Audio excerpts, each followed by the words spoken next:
It's time for your daily dose of all things Chicago sports. This is the Daily Score. Now, here's your host, Mark Grote.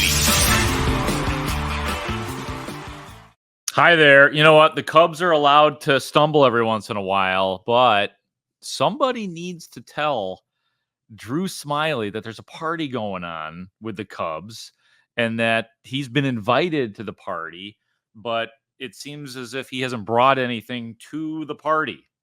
We need more from Drew Smyly. Can't have it from Drew Smyly. Rough night for him last night. 5 innings, allowing 7 runs for the Cubs, allowed 8 hits. He got that ERA up to 5.05, did Drew Smyly, giving up a couple home runs, which we'll talk about here in just a second. But he also gave up 3 homers in his start previous to that. It just so happened that the Cubs scored 16 runs. So it's like he's invited to a party. He didn't bring anything to the party, but everybody else provided something for him at the party. So, Drew Smyly, you're still invited to the party, but the situation has gotten tenuous. It is a situation that cannot be tolerated out of Drew Smyly. Now, he ran into a hot bat, or a bat that tends to crush the Cubs, and that would be the bat of Pete Alonso, Big Pete, or Polar Bear. Heard that nickname one too many times last night watching the broadcast. There comes Polar Bear again. Here comes the Polar Bear. Enough with the Polar Bear. The Polar Bear is not cute. The Polar Bear hit a couple of home runs last night, and God, this statistic astounded me. Joe Girardi was on top of this, man.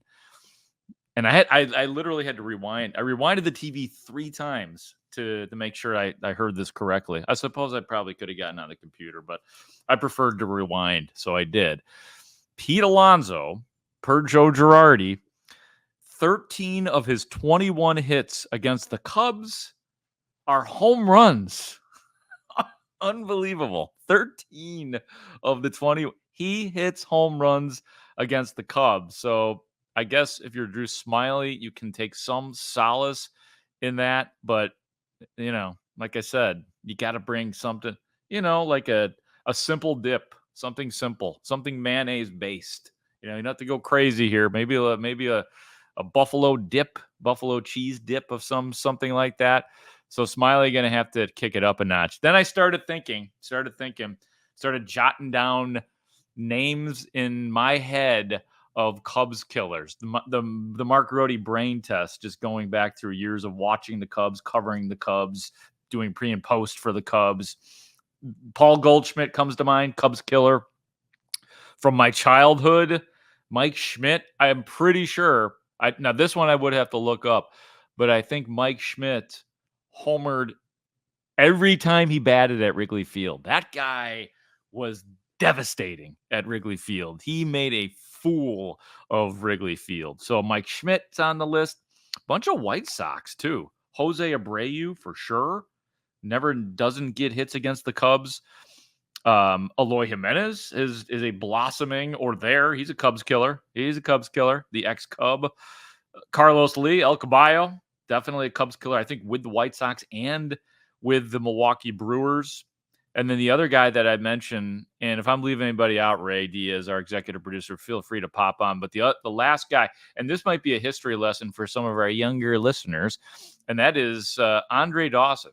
Before he came to the Cubs, I hated Andre Dawson. Because all Andre Dawson did was, again, make Wrigley Field look like the dimensions were 275 to the outfield. Andre Dawson was a devastating hitter at Wrigley Field, which is why so many of us who grew up as Cubs fans, when not only was it just great that Andre Dawson was coming to the Cubs and he did what he did, winning an MVP, but the dude wore out the Cubs. And for me, on my teams, in any of those teams, those guys are always welcome on my team when they crush the team. And there are many guys that we can get into who are like that as well. But that's just off the top of my head, the Cubs killer list. I'm sure I'm leaving out other guys of more recent vintage as well. A couple of things from the Cubs game too, man. Cody Bellinger continues to just be an absolute badass. A couple of RBI hits, and this goes back to the Dodgers day. I'm a batting stance guy, and he just looks like he's gonna terrorize you every time he's up there with that, that standing, straight up stance that he has with the bat high and a look in his eye, like he's just gonna murder you. So I put, if I'm doing, and I'll do this on another episode, but he's up there on my power rankings. I don't know if he replaces Yordan Alvarez, who has that look as well. And, mostly it's just when I'm watching White Sox games against the Astros. And he's first of all, he's always up to the plate. And then he always looks like he's going to do something. He's going to hit the ball hard somewhere around the field. So that's a little bit on the Cubs and the party that's going on. Hopefully it will resume at a later time. All right. One more thing too on the Cubs, the rain delay last night, before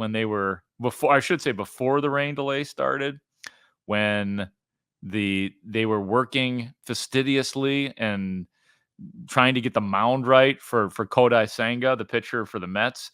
And they're out there for 10 minutes doing everything they can to get this mound right while it's pouring, while it's flushing down. It's like, does somebody want to maybe do something here? Like maybe put the tarp out on the field. Maybe we don't need to focus on what Kodai Senga needs right now. Maybe we need to focus on the fact that there is a torrential storm falling here at Citi Field in Queens.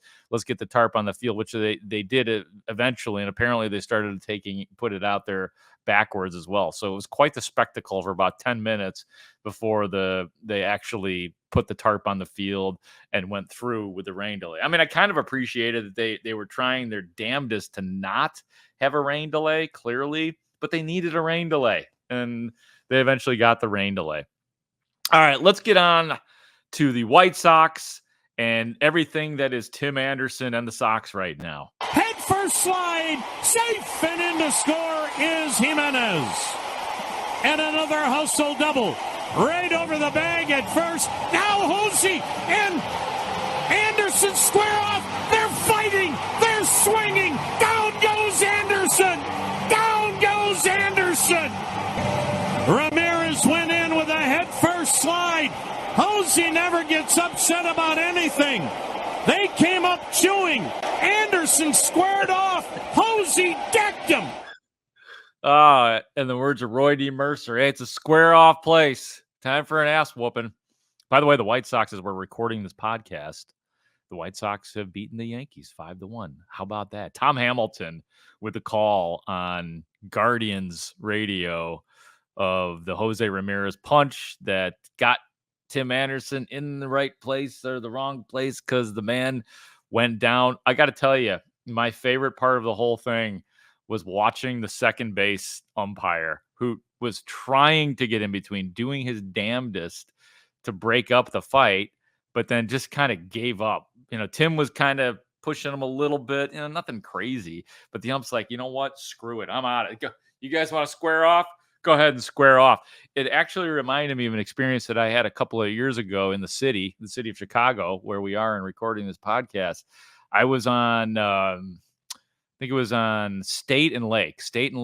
Two pretty big guys start fighting. They start rolling around. There's not a lot of people around. It's like a weird time of the day.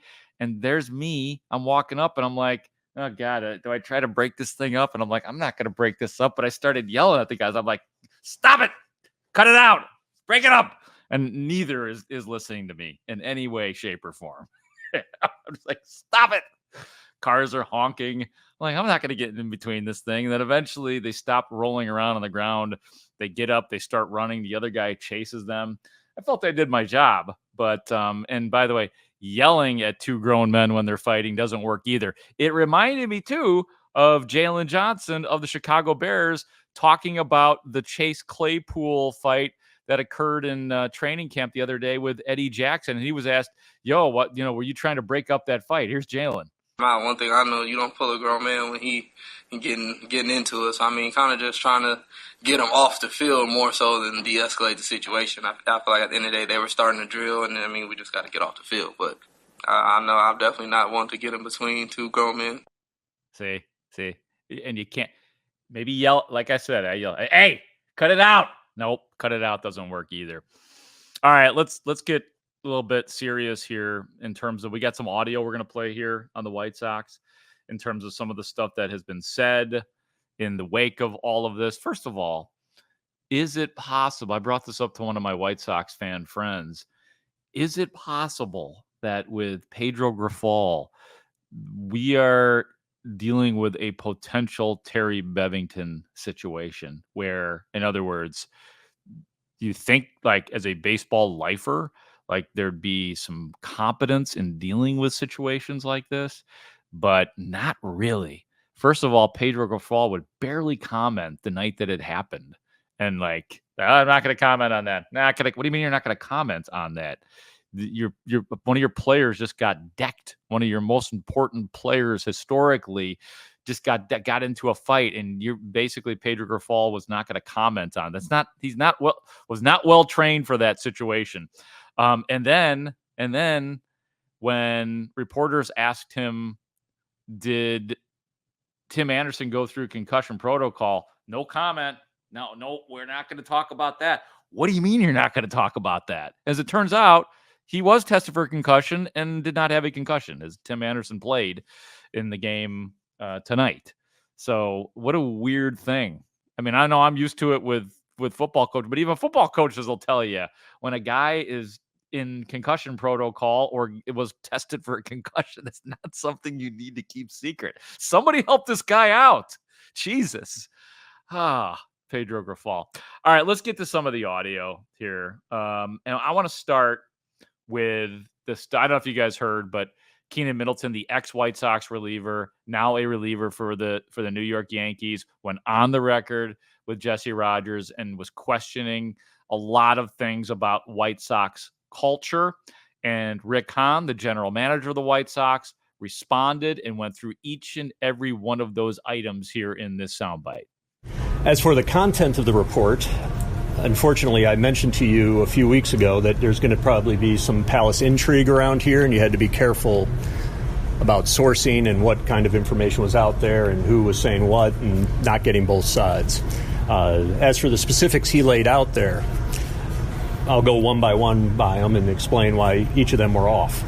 At no point over the course of this year has there been a reliever sleeping in the bullpen during a game. That's just wrong. We do have a position player, who has fairly serious sleep issues. And as part of our sports performance program of trying to address that issue, he has been given permission and, in fact, encouraged to sleep in the clubhouse at times. Earlier in the season, a couple of our veteran players approached me complaining about such behavior. To their credit, they thought they were trying to help the environment. And when I explained to them the background of the player and why we were doing that, they relented and understood. Perhaps that's something that got lost in translation in Keynan's report, but at no point have we had a player sleeping in the bullpen.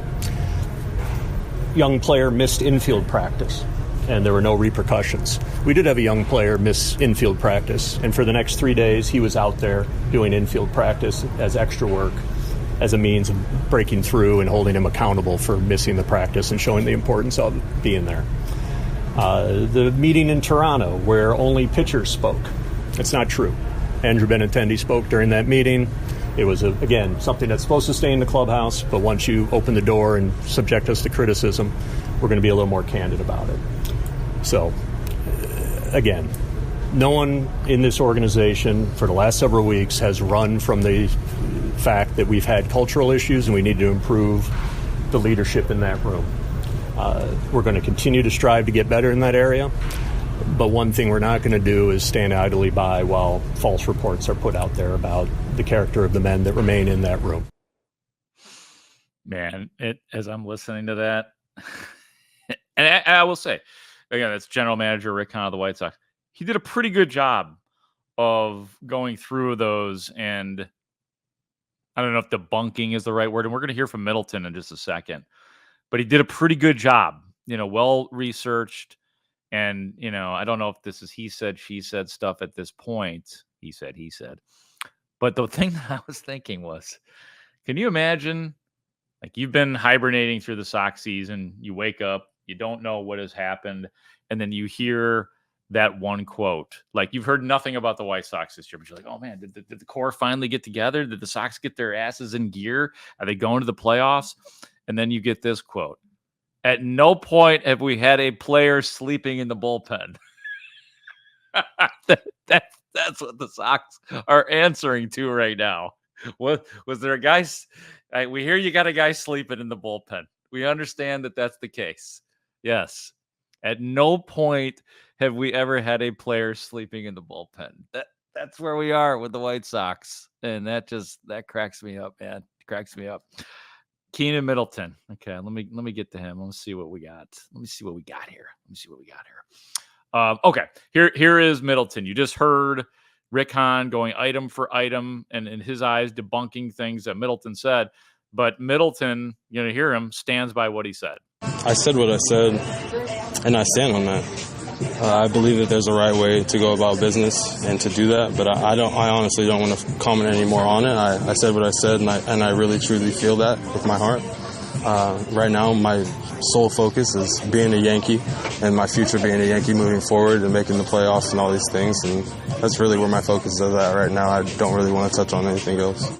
And I think that this could be a case where it's possible Middleton got some of the details wrong, but there's obviously a huge problem that's been going on in that clubhouse for a long time of guys just not doing things correctly. These White Sox are not who we thought they were from like when we were all throwing rose petals their way. At least a lot of the reports coming out of the clubhouse where these guys are tight. You saw it, highlighted on the broadcast all the time, like this whole thing of, man, this clubhouse is something, and they're bonding, they're fun, and they just like playing baseball, and they're just happy and all that. And it turns out all that was a bunch of BS. That's really what it comes down to. A couple more from Middleton. Here's Keynan Middleton on why he made the comments. What made you want to talk about it? I got asked a lot of questions, and I answered truthfully. And like I said, I stand on what I said, but right now that's not what my focus is on. My focus is being a Yankee and winning ball games, and that's it. And some of the criticisms going Middleton's way too were that, hey man, why didn't you say something while you were there, assuming that you didn't? So here's him on that. Did you bring up the stuff?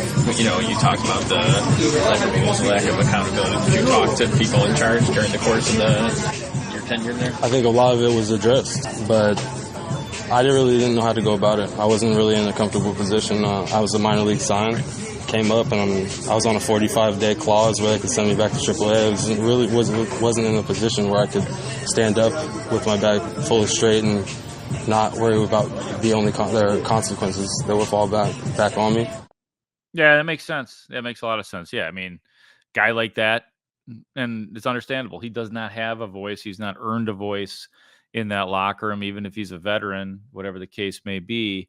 But as he said, he's a minor league guy that came up trying to get his foot. I mean, this is a well-drafted player who's still trying to get his footing in Major League Baseball, but he was put through the spin cycle of the Chicago White Sox and their culture problems and all of that. So, I mean, look, we were all talking about it last year while the season was going on and the Sox were middling all year until they were out of it, that big changes had to occur.